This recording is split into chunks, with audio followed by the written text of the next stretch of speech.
Welcome, everybody. Welcome to Hennepin Technical College. We're so happy to have all of you here today. I'm Jean Meyer-Hoffer, so I'm the Associate Vice President for Equity and Inclusion here at HTC. And I'm going to shout out your school name, so give a little cheer when you hear your school name, right? So welcome to all students that came from, how about Plymouth Middle School? Where are you? Plymouth Middle School. Okay, how about Robbinsdale Middle School? Okay, how about Sandburg? Where's Sandburg? And then I know we have Armstrong High School here. Yeah. And then Cooper. Welcome again. Thank you for coming. We're so excited that you're here for our Unconventional Jobs, Unstoppable Women series. I want to start, though, just to do a land acknowledgement. So if you could just pause for a second. All right, we would like to begin by acknowledging the land in which we live in today as the traditional home of the Dakota and Ojibwe tribal nations. Without them, we could not have access to this gathering and to this dialogue. We take this opportunity to thank the original caretakers of this land. Thank you. All right, I just want to give you a little bit of background. Some of you might have been to HTC before, but just a little bit of background about the Unconventional Jobs, Unstoppable Women series. HTC, we're committed to providing excellence in career and technical education to prepare a diverse workforce in Minnesota. Through the Unconventional Jobs, Unstoppable Women series, HTC celebrates women professionals forging pathways in non-traditional career areas. HTC welcomes you today as we hear from the unstoppable women about the unconventional pathways that help shape their career success. So next, I am going to introduce my wonderful colleague that put a lot of work behind this event, she and her team. So please give a nice round of applause to our Vice President of Advancement, Nairobi Abrams.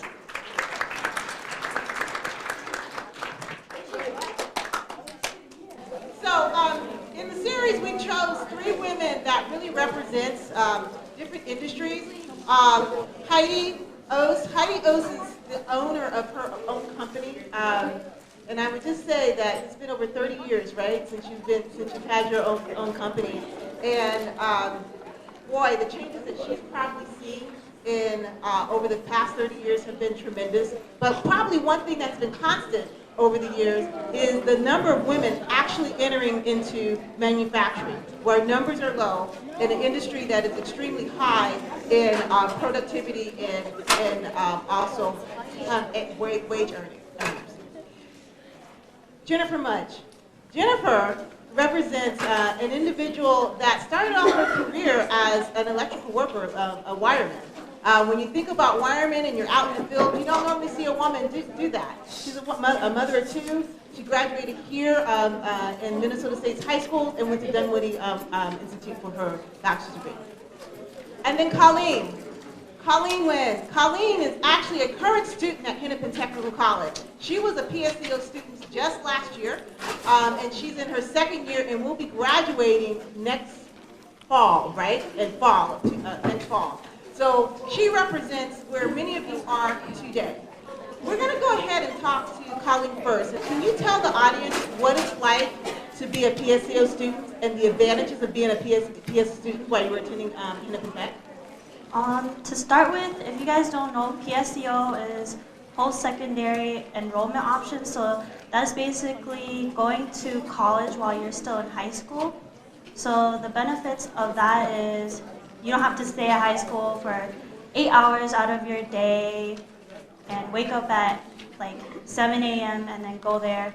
You can make up your own schedule as long as your classes line up with your graduation requirements. And so with that, you can get college credits while still graduating in high school. Like I've had friends that graduated from college before even graduating from high school. And so another benefit is you get to explore career options. For me, I went here and I started off in the culinary program. and I ended up not liking it. And so I went into the machine tool program because I knew I liked working with my hands, so I wanted to do something in the technical field. I have friends that go to the University of Minnesota and are still going there, but they started as PSEO students. So instead of paying thousands of dollars, you're able to go into PSEO and get all of your credits, and you don't have to go into debt. How much have you paid personally for your tuition? Have your parents paid for your tuition fees and materials? Out of pocket, I have paid nothing for tuition and books because the field I work in, I'm able to have my company reimburse my tuition, and PSEO pays for all of my college tuition, and I've got scholarships, so you really have to take the steering wheel and take control of what you want to do. So if you don't want to pay too much for your tuition, you have to actually make those essays and submit them, and then I'm almost done with school and I paid nothing yet. So ladies, take that to heart. I mean, the cost of going here to Hennepin Tech is $10,500 for 2 years. And basically, Colleen will graduate with her associate degree in machine tooling technology and not have paid one dime from her family or out of pocket. And that's a tremendous story. And that could be anybody in this room. Okay? Heidi, I'm going to go to you.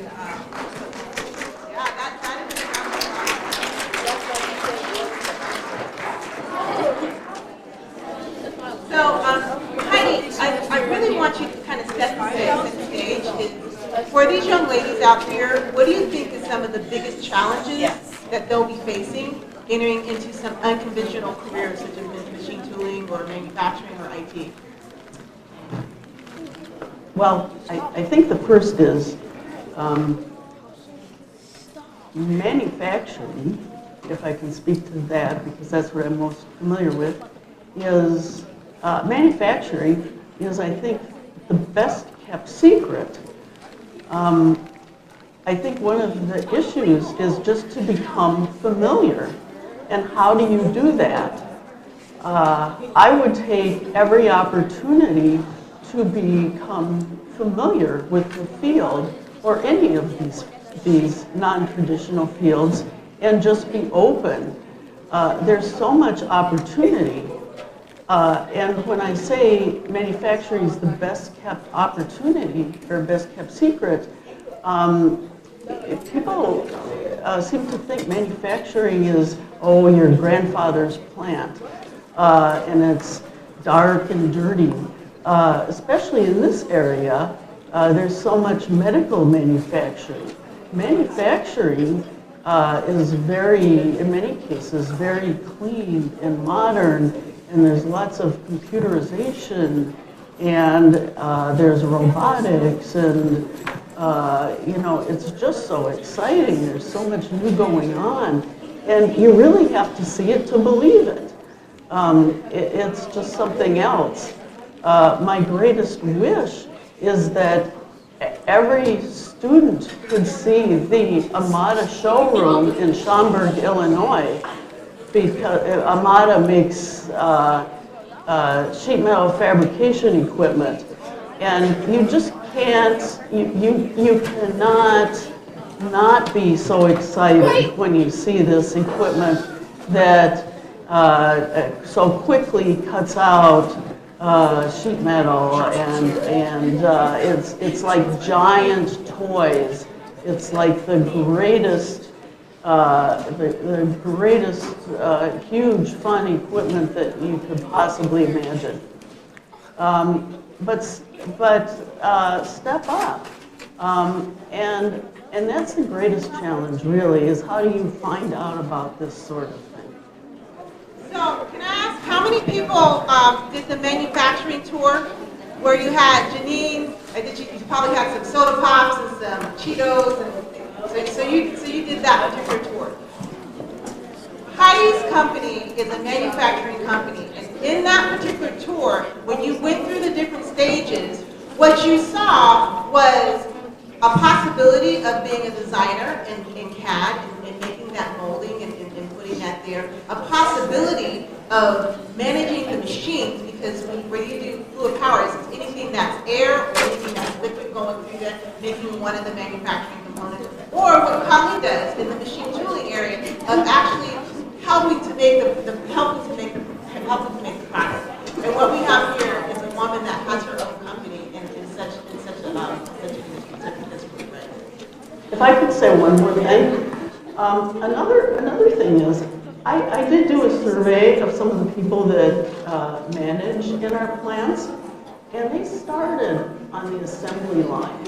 You can begin at one job, learn, step up, be willing to do more jobs, and that may lead into a management job, a supervisory job. You can go back to school, you can learn to program, you can learn to do many things in a company.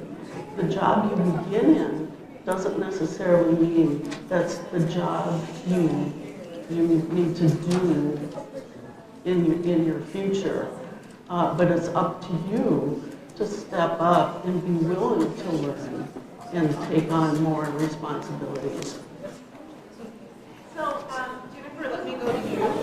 And you have 22 years as a wireman experience. Can you talk a little bit about your career field, and then what do you enjoy most about it? So it's really interesting for me to look out there and see all you young gals here. I have a 13-year-old at home too, and I hope to get in front of her and her friends at some point and have the same discussion. But as far as myself and the trade, I came into the trade back in 1997 through an apprenticeship program with the union, IBW Local 292, which is the Minneapolis Electrical Workers Union. So I was the only woman in my class, and that was an interesting situation. You know, you come from going to high school to trade school. Again, I was the only woman to going into the industry as an apprentice, and I really had to apply myself. I had to really absorb all the information that came my way, and I had to kind of act like I had to be above and better than most men out there. And I know that's not what this conversation is about, but I just want you to know, as young women, you have the ability to do any job that you want to do. So I feel like that needs to be really stressed. Through my apprenticeship, which is paid for, I ended up going to school 1 day a week, and I worked in the field for 4 days a week throughout my 4-year apprenticeship. Through that time, I gained the skills and knowledge to become a licensed individual in the state of Minnesota, which electrical workers in this state are licensed, called a journey worker, journey person. So I became a journey person, and then I ran work for 14 years for a company. I ran large crews. I ran some amazing jobs that I look back at now, and I feel like I was very fortunate to do that. And I love the versatility of my day. Every day was something different. If you find yourselves bored, if you don't like to sit behind a desk, a trade is really something you should look into, whether it's a trade like mine, electrical, or plumbing, or HVAC, or machinists, manufacturing. These are all trades, but just know that those are open to you as women, and I know that I would be happy, and anyone up here would answer any questions in regards to that. Colleen, I know you're going to have to go shortly, so I want you to give the audience, the girls, some advice of what do you think they need to do to get more information about PSEO, so answer that question first. And then there's also counselors and teachers in the audience. What do the counselors and teachers need to do to make sure that they excite the students, the young ladies about PSEO? To first find out more information about PSEO, at my high school, I went to Art Center, but you have informational meetings, because if you fail fail a class here, you fail a whole year at high school, and that could prevent you from graduating. So you really need to know the risks. Even though it's a great program, you need to know the risks of what can happen if you don't keep up the hard work. To find out more information, it's always good to look at the school itself, see what programs they have, and if they even offer PSEO. But then counselors are, that's basically the only way I had was talking to my high school counselor, because I needed to know my graduation requirements and just classes that I needed to take to still graduate high school. And then, yeah, that's pretty much it. Just mainly counselors, but if your school offers IB, you can always talk to your teacher about IB versus PSEO. And you did the hard part. Okay, so what was fun with PSEO and coming to a college and taking college level courses? What was the fun part about that? The most fun thing for me about PSEO is creating my own schedule, because I didn't have to wake up super early. I got to pick out the classes that I wanted that worked with my schedule, and then I didn't have to be here for like 8 hours straight, and I got to meet new people, and I was just able to find out the different options. Like, that's the most important part, the different options that I was able to go in, because I didn't have to, just become like a student at North Hennepin and take general classes and do something that I didn't really want to do. I was able to do something that made me happy. I think that's an important part. You don't want to just do something your parents want you to do. You want it to benefit you as well. I've heard about from you what do you think is some of the challenges that you were facing in the future. But can you talk about the type of employee you look for at your company? What are some of the skills that you look for?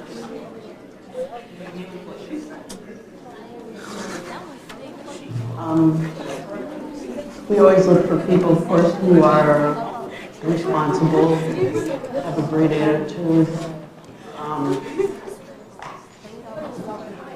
We look for people who are team players. Our core values are respect, customer focus, teamwork, wise thinking. And wise thinking means things like safety first.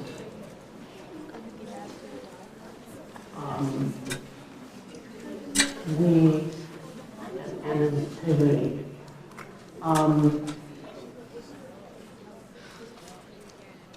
We look for people who will help do what we need to do to get the product out the door and serve the customer, no matter what that is. Somebody who will step up and say, I'll help, even if it takes them a little bit out of their comfort zone.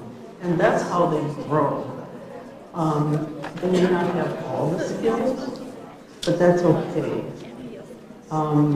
We may teach them. We certainly sent people to school. We've sent them through programs. We really like people who are motivated and come up with better ideas. Contribute. This is going to be a question for all three of you, and I'll start with you, Jennifer. Why do you think, or what do you think that a lot of women possess within themselves that actually makes them great individuals to enter the trade skills? If you can do it from your perspective. Well, myself, I feel like I was highly organized at work. I think that, and I hate to say it, but I tend to know that women, I feel, are a little bit more organized. Sorry. So I just think that organizations, hopefully being able to look at it from a different mindset, knowing that you are kind of the minority on the job site, maybe gives you a little better a view of the situations that happen on job sites. And I don't know. I guess we have a big mentorship in our local that we mentor young women and new apprentices, and I always push them to be the leaders in our industry, be the foremen, be the people that are leaders on the job. Show up on time, stay off your phone, be willing to learn, don't take criticism in a negative way. I hope that that's what we push for women in the trades, is to present themselves like that. So, what do you think are some of the just innate skills or innate aspects that women possess that make them great to enter into trades, unconventional jobs within trades? You know, I think women are very diligent. I think they really are sometimes really organized. I'm actually not the most organized. I wish I were, but they often are. I wish we had more women press brake operators. There are very few in the area, and the ones that there are, I've heard, are exceptional. And I think they tend to pay attention to detail, which is very, very important. Some of the women that we do have are our assembly supervisor is a woman, and she is just tremendous. Our buyer is a woman, and she is just tremendous. Both of them started out on the assembly line in the companies. One of our senior design engineers is a woman. She's just terrific. I think that women really do this because they enjoy it. They're not just doing a job because they have to. They really want to contribute, and they really have something to offer.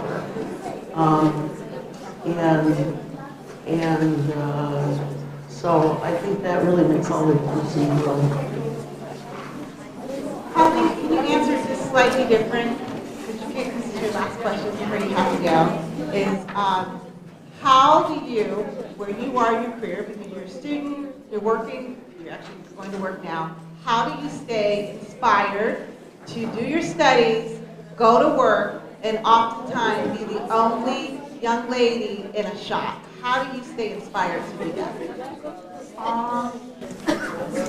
For me, my inspiration is like my parents, because they came from literally nothing. Like my dad was working when he was basically like 5, selling like toys and stuff to tourist areas in his country. So when he came over here, and I was born, I feel like it's my kind of duty to have the life that he could have, and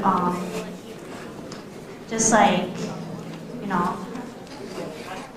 help him when I had nothing also. So that's like an inspiration, and also it's like all the people that tell me I'm not able to do something, and then it feels good when I prove them wrong. So just like day by day stuff like that, but also I don't know, like I want to make good money and live a good life, so you have to work hard to have that in the future.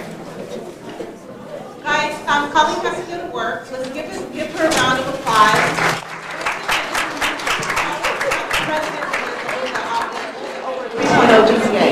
Okay, ladies, we're going to open this up to the floor in a little bit for you guys to ask questions of our panelists. So be thinking about some of the questions you want to ask them about different career choices.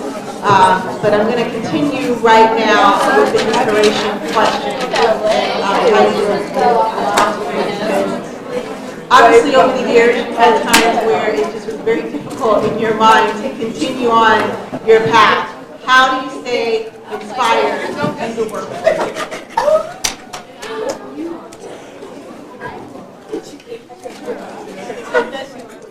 I just keep remembering why I do this. First of all, I believe in what I'm doing.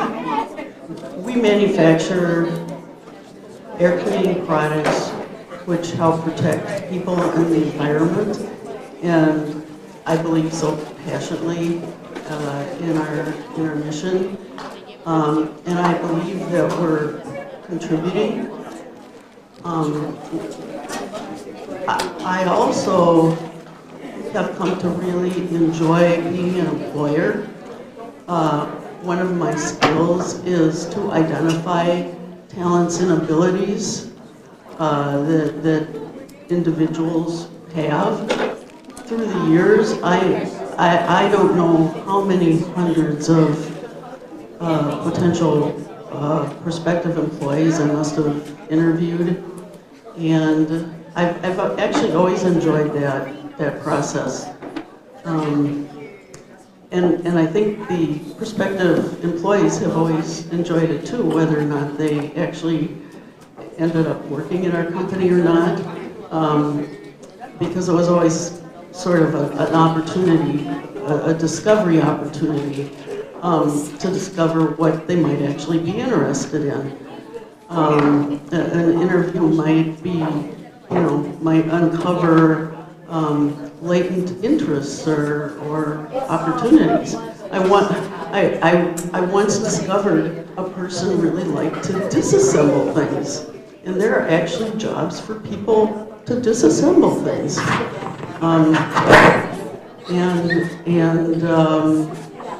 A disassembler is not the same as an assembler. So there are many different kinds of jobs, many different kinds of skills, and that's one of the challenges for all of you, is to figure out, to align your interests with the various talents you might have, and that's such an exciting process. And part of that process, besides the various analytical tools and assessments, and helps with your career counselors, is to be able to just try things, try summer jobs. I've seen sort of a disturbing trend, and that is for people to disregard summer jobs. Or part-time jobs, and I think part-time jobs are just a wonderful opportunity to just get some experience at something, and I think that's a very important part of just learning how to work, how to get along with other people. Even in the fast food industry, just how to have a job, and I would encourage everybody to just try to have a job, an internship, just get your feet wet somewhere. So I'm going to ask two questions at once, because with Local 292, I know you guys have a lot of opportunities for apprenticeship and outreach to high schools and to individuals seeking into the field. How do you stay inspired? And can you also tell us what are some of the opportunities that some of the young ladies can participate in with the Local 292?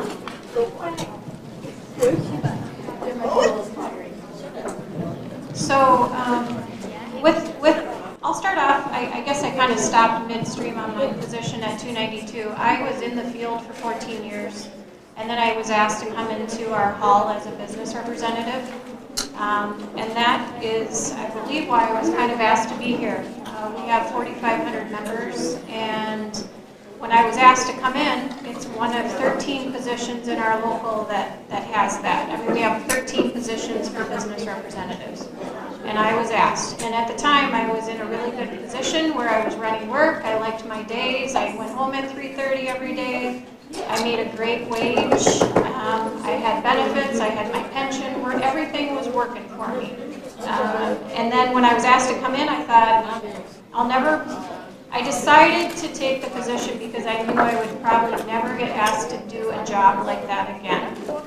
So that was kind of how I've stayed, inspired, is by knowing that not only can I promote other women and people in the trades, but how it happened to me. So that's one thing. As far as our apprenticeship, I don't know if there's anyone in here who likes to work with their hands. I mean, when I was young, I used to take things apart. I used to put things together. I used to do work with my dad and my mom around the house. But if you're an individual that likes to do those types of things, there are definitely apprenticeships available to you that would pay you while you're learning. They would pay while you would learn.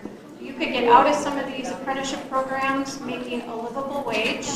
I mean, I know apprentices who have bought their first home in their 3rd or 4th year of apprenticeship. They're living within their means, obviously, but I'm saying there's so many opportunities for those individuals in this room who would like to pick a trade, to even tour a JTC. I mean, I would be happy if anyone here would like, especially the counselors and such. We would love to set up, tours of our JTC, our training facilities. But it's just a great thing. Like I said, you would interview, you would do some testing. If you could make it through high school, you could make it through the testing, and you would go ahead and you would interview and you would rank, and you could do things in the meantime to increase your scoring. And you would then start an apprenticeship, which I'm telling you right now, I mean, to some people it's all about the wage, right? But hourly rate right now for a journey worker is $41.70. That's your hourly wage. And then above that is your total package, which is your health care, your pensions, and everything else, which comes to over $74 an hour. So when people look down at the trades, it's unfortunate because it is opportunity, and it's extremely great opportunity for the women in this room to try to go into one. You guys hear that? $74 an hour. That's a lot of dollars right there, and actually for your career field. So this is Tamario. This is a time that we have where if you guys have questions, and it doesn't matter the question, any questions, we would like you to come up to the podium right here and ask your questions. So who wants to ask their first question? She wants to know what the job is, the $74 per hour job. What area is that? So that is the electrical, that's today's current wage rate total package for an electrical worker. So it'd be after you go through your 4-year apprenticeship, you would get licensed, and that your wage is, $41.70 on your check, and then your benefits are on top of that. That's the whole thing. You have to look at everything. You want retirement. You want, your pension. You want defined contribution and things like that. You want everything. You want to know what you're walking into for a career. She also wants to know, what would that look like? A typical day on the job if I was an electrical worker? What kind of things would I be doing? So I'll speak as an apprentice. I mean, it was a really long time ago, but when I would walk onto a job site, you check in with your foreman, journeyman, whoever, and then you get tasked with projects throughout the day, whether it's running pipe, it's hanging light fixtures, it's running flexible cable.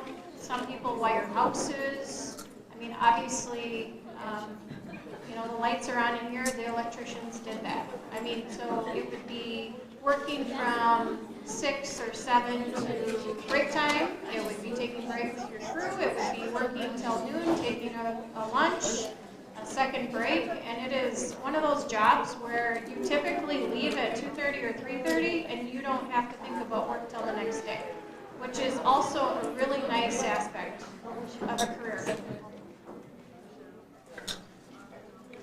All right, let's thank Michelle for Armstrong for asking the first question. Good job, thank you. How about some more? I know a lot of questions. Over here, okay.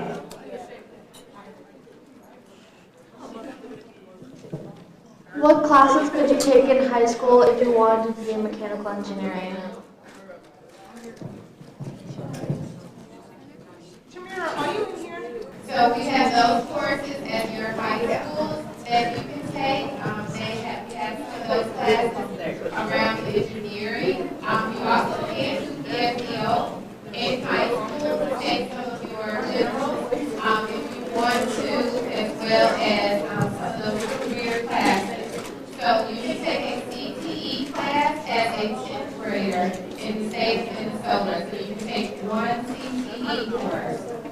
So for those who are interested in being engineers, those courses are offered through Robbinsdale, practically the way. So remember that and look at your course guide for those courses. So is it like $1,000? I mean $10,000 for each semester, or is it for like yearly?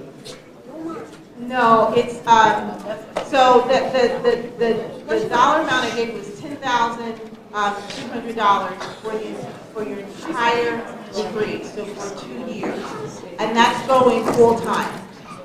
So if you were going to go full time, it's the total cost for the year full time would be about $5,000 for the year full time.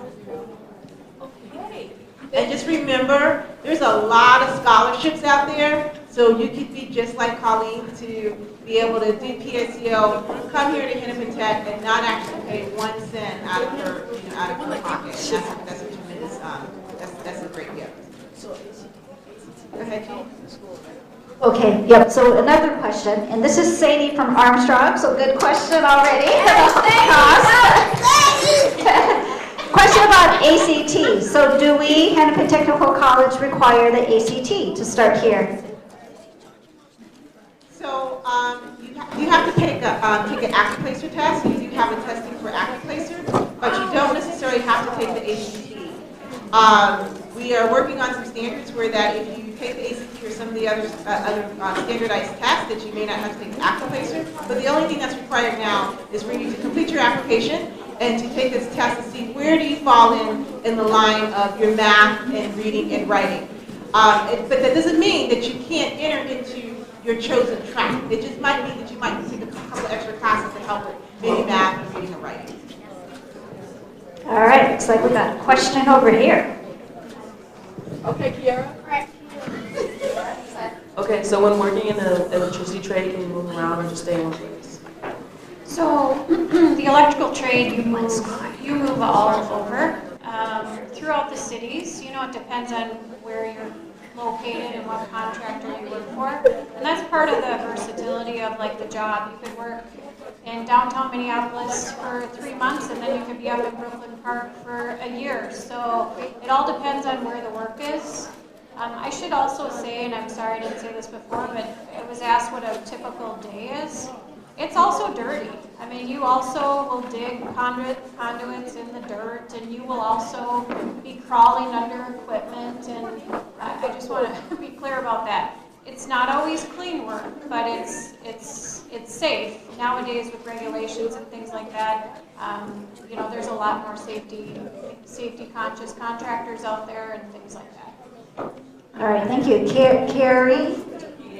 Kiara from Armstrong, thank you for that question. Any other, oh, way over here, okay. How long do kids actually stay in the school before finishing, before they graduate? Yeah, so when we get Hennepin Tech, people usually graduate in about 3 years. Obviously, some people are working while they're going to school. If you're going kind of straight through from PSEO to your particular program, you can be as fast as someone like Colleen, where she was doing PSEO, and she's really completing her program in 1 year. So it just depends on how motivated you are and actually going through the program quickly. But probably on average about 3 years, because people are working and going to school. My name is Jamie and I'm from Armstrong. Hi, Jamie from Armstrong. Armstrong is asking a lot of questions. All right, you have another question here. I said, yeah, ask this question. What's like the diversity of the school? Okay, so actually we have race diversity. That's a really good question. 62% of our students are from underrepresented populations. Of that, of the total population, is 45% Jean, that are students of color, or is it 42? Sorry. So I should be able to answer this one, right? Because I said when I introduced myself, I said, yes, I'm the Associate Vice President for Equity Inclusion. So one of the best things about HTC is obviously the students that come here. In the student population, it really reflects what we see here, what you see in Robbinsdale Area School. Very diverse. So we have, honestly, we have almost 50% of our students identify as students of color or indigenous students. Many of our students are identify as first-generation college student. Do you know, are people familiar with that term? Okay, what does that mean, first-generation college student? The first person like in your family to like go to college, like graduate high school and go to college. Yes, so that's most of our students. And the other thing about our students is the majority of our students, so more than 65% of our students are, you heard right at the beginning today when you came from NewPie, from financial aid, they're financial aid eligible. So in order to come here, they're really relying on, as Nairobi talked about, scholarships or PSEO options, or applying for that financial aid and seeing what kind of grants and so forth that I qualify for. So very diverse. We take a lot of pride in our students. They're the best things, obviously, about HTC. And I wanted to say something else about our diversity. We're making a huge impact, not just students coming here and getting a great education, but really diversifying the workforce. So when you go out there and you're going to start your career, we are a big impact in having many different type of faces out there in the workforce. So for example, you heard about somebody asked about mechanical engineering, right? So in all of America, so we're thinking all of the United States of America, there's a diverse education magazine that ranks the two-year colleges. Well, we have consistently ranked the last couple of years in the top 100 for graduating minority students in engineering or engineering-related fields. So some of you saw like fluid power this morning. We've got great robotics. Do you know where we ranked last year? Out of 100, where we might have ranked? 40? 20? 10? 9? Okay, we were 22nd in the nation, which is really, really excellent. So that will be our goal to get like in the top 10 or number 9. But so think about that. If you come to HTC, you get a good education, you're not only, coming out with a great career, but you're really helping to change the diversity of the workforce, which is really, really important. So great question. How big is our class size? So average class sizes. Average class size is probably no more than 20 to 25 students in our trade programs. So it's really hands-on experience with faculty members that have over 10 years of experience in the industry. So it's a great education for all. Tony, you have a question back there, right? Back there?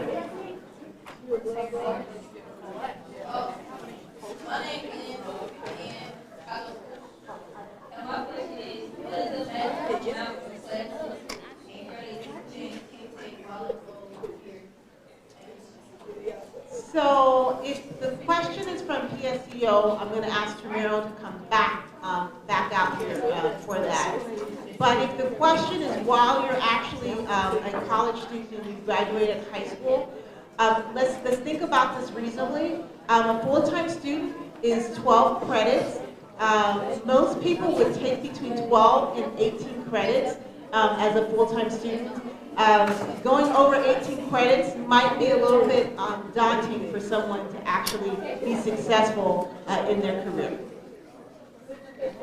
That was Lynn from Cooper that asked that question. So yay, Cooper. We're gonna take one more question from the audience.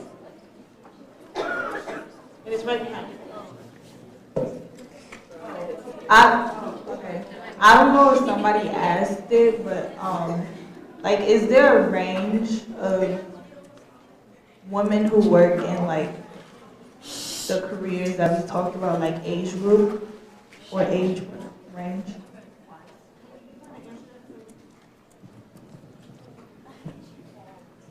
Absolutely. We've had women who have just graduated from high school all the way up to a woman in her 70s.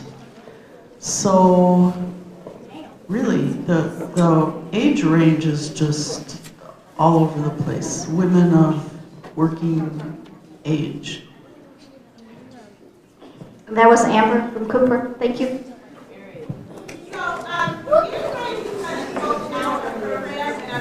Thank you guys for your questions. But before we do that, how many people here say, I want to go to college? Right? How many people say, I want to get a bachelor's degree or I want to become a doctor? Me. Okay? How many people say, I want to get an associate degree and I want to go straight to work? Okay, we're about to change that with those raising their hands here. One of the things that we talk about when we talk about a new economy is about where are the jobs when you actually graduate high school, and where are the jobs when you actually graduate college. You guys are going to bear with me for a minute. If you can do the mic we have, Ian needs that mic over here. Not your mic, the mic that Jean has. You're going to bear with me for a minute. This is actually an 8-minute video that really talks about the new economy and the cost of going to schools and where the jobs really are when you graduate. So bear with me as we put this video on.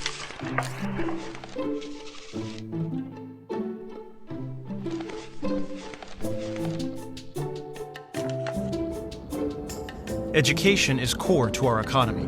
But in order to guide our educational systems and maximize future income, we must understand the misalignment between education and our workforce. In my pursuit of higher education, I have earned 2 bachelor's degrees, 2 master's degrees, and am working on a PhD. In total, this has cost me over $150,000. I've done all this because I believe formal education is important. Part of this belief came from seeing charts like this, presenting a correlation between higher degrees and higher income, showing on average that a person with a college degree earns far more money than the average person without a high school diploma. This perceived higher earnings for having a 4-year degree has fueled a college for all philosophy, causing educators and parents to encourage going to the university, any university, to major in anything in pursuit of future job security, social mobility, and financial prosperity. This philosophy has increased college enrollment, resulting in 66% of high school graduates in this country enrolling in higher education right after high school. That's 2 out of 3. Initially, they are deemed the successful ones. But what you won't see advertised is the reality that most drop out, and only a quarter of those that enroll will finish a bachelor's degree. Only after these few graduate do many of them start exploring careers. It is here that they discover that their degree may not have prepared them for the world of work. You may be well educated, but not every degree is direct preparation for employment.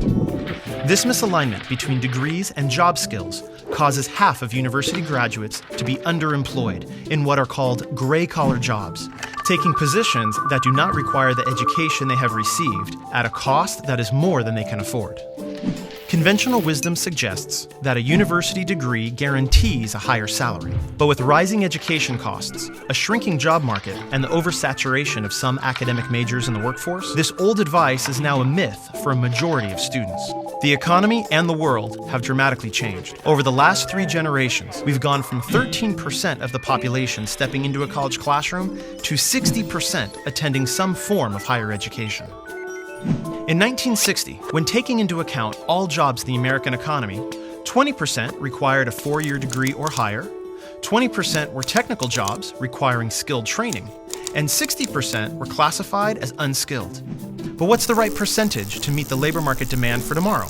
In 2018, Harvard University predicts only 33% of all jobs will require a 4-year degree or more, while the overwhelming majority will be middle-skilled jobs, requiring technical skills and training at the credential or associate degree level. A four-year degree may have many benefits, but think about the people you know who, from an economic perspective, inefficiently spent time and money to get a degree that perhaps they didn't really need for the career they are in. The true ratio of jobs in our economy is 1 to 7. For every occupation that requires a master's degree or more, 2 professional jobs require a university degree, and there are over half a dozen jobs requiring a 1-year certificate or 2-year degree. And each of these technicians are in very high-skilled areas that are in great demand. This ratio is fundamental to all industries. It was the same in 1950, the same in 1990, and will be the same in 2030. The hope for encouraging university education is that as the number of university-trained workers increases, the demand for their services in the workplace will increase as well. Unfortunately, this is not so. The whole pie may get bigger as the labor force and the economy grows, but the ratio will not change. The reality is, there will not be more professional jobs available within the labor market, and some professional jobs have been replaced by technology, or are being outsourced. Well-intentioned attempts to send more and more students straight to the university will not change the types of jobs that dominate our economy, nor will a college-for-all mentality mask these labor market realities. The college-for-all rhetoric that has been so much a part of the current education reform movement is often interpreted as university-for-all. This message needs to be significantly broadened to a post-high school credential for all. Students at various educational levels have left school without employable skills, setting up our children for failure, costing them and taxpayers millions. All while the labor market is desperate for highly trained, skilled technicians. So, how do you position yourself for high-wage, in-demand jobs? Let's say you were considering a career as either an electrician or a business manager. You would find that the average annual income for electricians is $51,000, only about half of the $105,000 average wage for management occupations. So at first glance, it looks as if getting a bachelor's degree in business is a no-brainer. But adding skills and ability into the picture adds a whole new dynamic. What if you have the potential to become an excellent electrician, but lack the skills and ability to be an excellent manager? Then you should be looking at projected incomes towards the bottom of the pay scale for managers and towards the top for electricians. You would then discover that electricians near the top of the pay scale make around $86,000, far higher than the income of a manager near the bottom of the pay scale at $52,000. Now this is just one example, but the concept is true throughout all industries. The claim that you will make more money with an increased amount of education is not necessarily inaccurate, it's just incomplete. That advice is based just on the averages, but no one is perfectly average. Everyone has unique skills, talents, and interests. In fact, the income for the top individuals in a wide variety of skilled jobs that require an industry credential or 2-year degree is far higher than the average income for many occupations that require a 4-year degree. Nationally, associate degree earners range between $27,000 and $68,000, while bachelor's recipients earn between $34,000 and $97,000. But this data only accounts for the 25th to the 75th percentile of full-time adult workers. This means that 25% of associate degree holders earn more than $68,000 annually, and 25% of bachelor's degree holders earn less than $34,000. Talks about is that a lot of people focus on going to a 4-year institution versus starting off at an associate with associate degree. The job market tells you that out of everybody that actually received an advanced degree, you create 2 jobs for a bachelor's degree and 7 jobs for an associate degree. So the reality is that many of you in the room might go to get a 4 degree, but you'll be back getting an associate degree because that's how you're going to actually get into the job market and making wages that are far higher than some of your counterparts that actually graduate from a 4-year institution. I put this up here. We'll share it with Robbinsdale so you can actually take it home and talk to your parents on that. We're getting ready to close out the program, but before we close out the program, I want to point something out that is on your tables right now. There are some scholarship information that is on your table that is specific to Robbinsdale area schools. So that if you guys are seniors that are graduating this year and even considering next year, there's actually a partnership with Robbinsdale area schools that you can apply for scholarships, and you're actually only competing against other Robbinsdale area schools. High school. So I encourage you to take that information as well. Jean, I'm going to have you come up so you can close us out All right. for the program. But I do want to thank our panelists. What did you think? That are here today. Thank you very much, Heidi, Jennifer, for joining us, being part of the discussion, hopefully being part of